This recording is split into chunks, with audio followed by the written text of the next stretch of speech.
Tuh, tadi yang fungsi ejective nih. Kelihatan kan? Yang pertama dia menjelaskan noun, yang kedua dia menjelaskan beautiful-nya menjelaskan pronoun. Sekarang kita lihat yang fungsi adverb. Pertama, menjelaskan verb. She speaks slowly. Dia berbicara dengan pelan.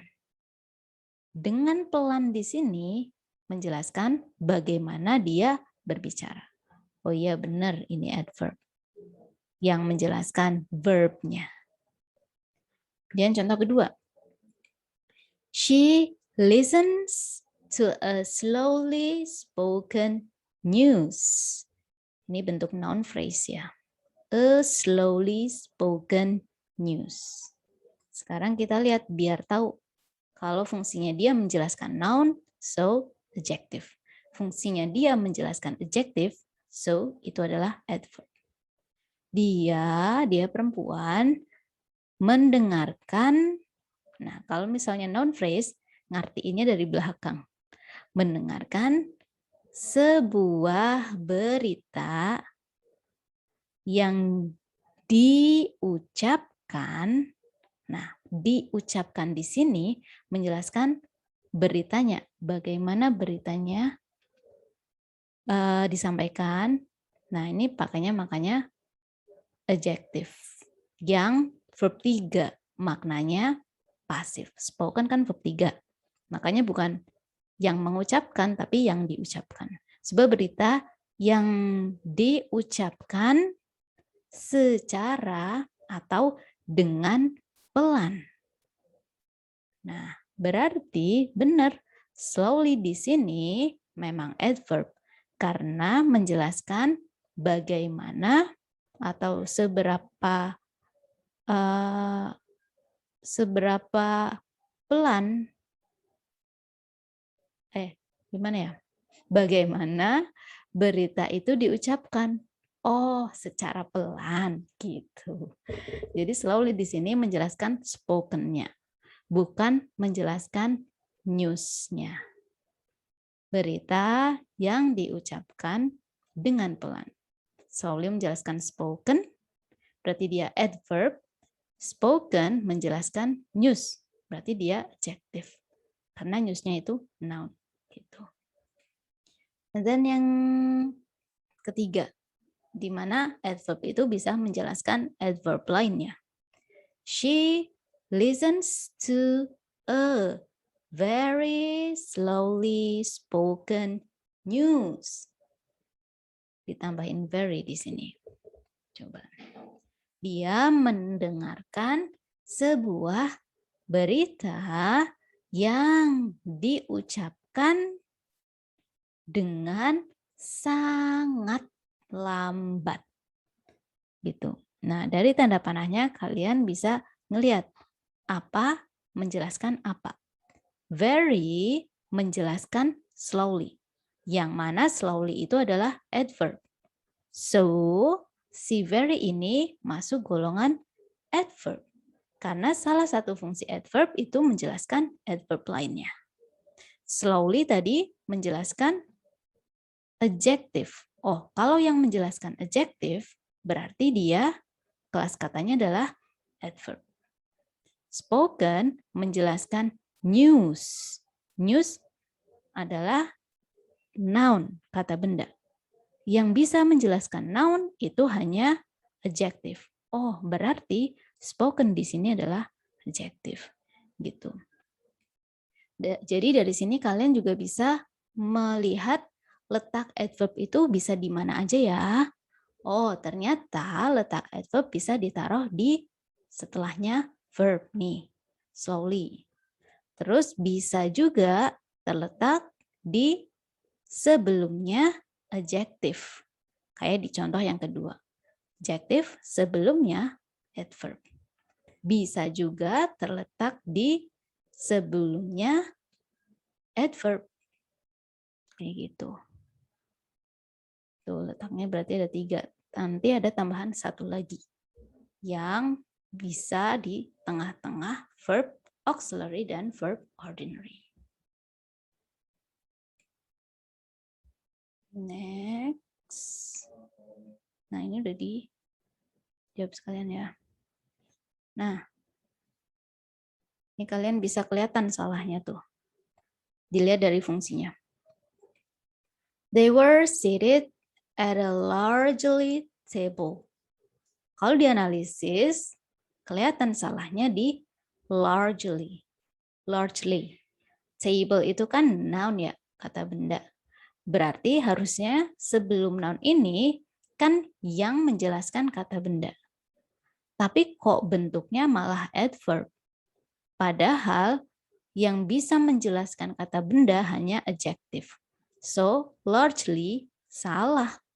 Harusnya ya ganti adjective. Large. They were seated at a large table. Mereka ditempatkan atau didudukkan di sebuah meja yang luas. Tuh. And then yang kedua, the child talked quick to her mother. Di sini juga kelihatan ada verb, kata kerja. Nah, quick di sini itu kan harusnya menjelaskan si kata kerja berbicara seperti apa, bagaimana dia berbicara. Nah, untuk menjawab itu, berarti kan verbnya harus dijelaskan dengan adverb. Adjective di sini salah tempat. Dia nggak bisa menjelaskan verb. Yang bisa menjelaskan verb adalah adverb. So, diubahlah jadi quickly. Tuh. Terus yang terakhir, we read an extreme long story. Nah, ekstrim di sini itu harusnya menjelaskan adjektifnya long. Jadi kita membaca sebuah cerita yang sangat panjang. Gitu. Jadi ekstrim di sini itu menjelaskan panjang. Panjangnya seberapa? Sangat panjang. So, yang bisa menjelaskan adjektif hanyalah adverb. Diubah jadi extremely long story gitu. Soalnya maknanya bakal beda kalau misalnya dibilang kayak gini, an extreme long story. Maknanya jadi cerita panjang yang ekstrim. Cerita yang panjang dan ekstrim gitu. Tapi kalau ditambahin ly jadinya cerita yang sangat panjang. Bisa mengubah makna. Nah, ini biar bisa tahu sebenarnya kapan sih sebuah kata termasuk adjektif dan kapan dia termasuk adverb.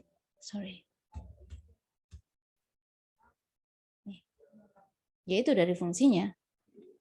Dan dimasukkan ke konteks maknanya di situ. Adjective describe nouns and pronouns. Adverbs do not. Adverb describe verb, adjective, and other adverbs. Adjective do not. Contohnya nih, ada sama-sama yearly. Dua-duanya yearly.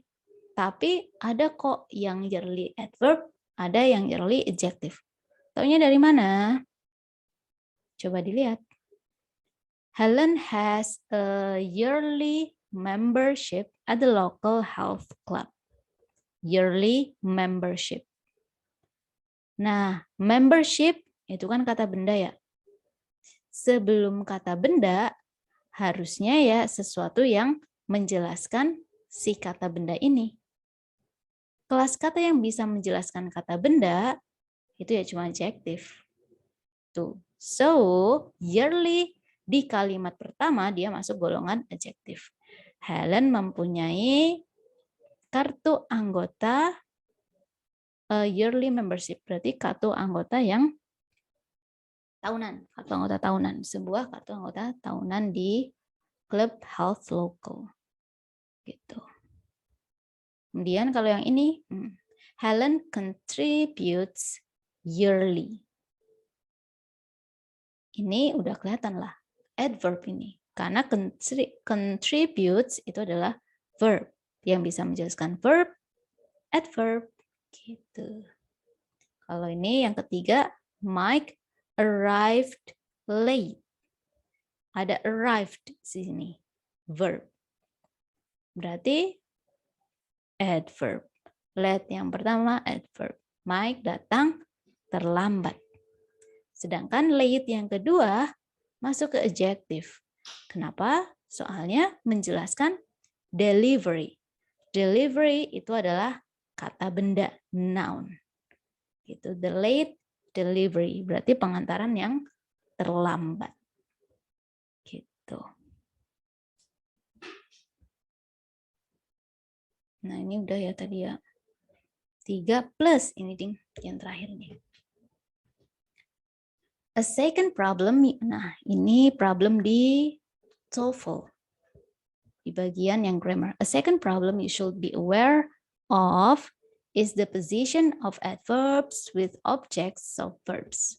When a verb has an object and an adverb describing the verb shouldn't come between the verb and its object. Tuh, contohnya ini. Jadi, si adverb ini nggak boleh ada di tengah-tengah verb sama objek. Jadi kan ada kalimat yang butuh kata kerja doang, tapi ada juga yang butuh objek juga. Kata kerja yang butuh objek. Kalau cuma kata kerja doang, bisa tuh adverbnya setelah kata kerja. Tapi kalau misalnya setelah verb itu ada objek, adverbnya ya ditaruh setelah objeknya. Gitu. Setelah objek atau sebelum subjek. Atau kalau kalimat itu kata kerjanya terdiri dari auxiliary dan ordinary, bisa adverbnya ditaruh di tengah-tengah gini. Nih penempatannya. Recently he has taken an English course.